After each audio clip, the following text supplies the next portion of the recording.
यसलाई यो square रुटलाई suppose गर्नु जेल हो। के हो? एउटा जेल हो।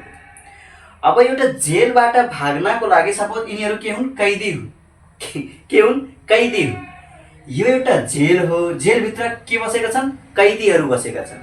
यो चाहिँ अर्को रुम, यो चाहिँ अर्को रुममा छन्, यिनीहरू चाहिँ अर्कै रुममा छन् भने यो लेट्स मान्ने मात्रै, यो रुम नबनाइदिने यहाँ। ओके, तर अब हेर्नुहोस् एउटा रुममा दुईटा कैदी छन्, यसमा पनि दुईटा कैदी, यसमा पनि दुईटा कैदी। अब आफै भन्नुहोस् जेलमा कोही बस्न मन पराउँछ र? पराउँदैन। अब यिनीहरू के गर्छन्? जेलबाट भाग्न खोज्छन्, जेलबाट भाग्न खोज्छन्।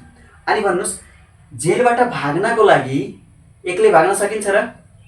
एक्लै भाग्न त गाह्रो हुन्छ, तर दुईजना भयो भने इजिली भाग्न सकिन्छ। त्यस्तै 100 भले 2 भन्छन् नि, 100 भले 2। त्यस्तै यिनीहरू अब दुईजना साथी बने। अब यिनीहरू के गर्छन्? जेलबाट फरार हुन खोज्छन्, जेलबाट फरार हुन खोज्छन् भने जेलबाट फरार हुनको लागि दुईजना नेसेसरी छ भने यहाँ दुईजना आयो भने यो अब जेलबाट फरार हुन सक्छ। दुईटै मिलेर एउटै एनर्जी बनेर बाहिर आए।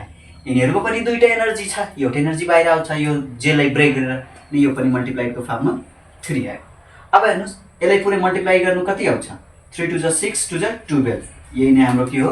एन्सर हो भने स्क्वायर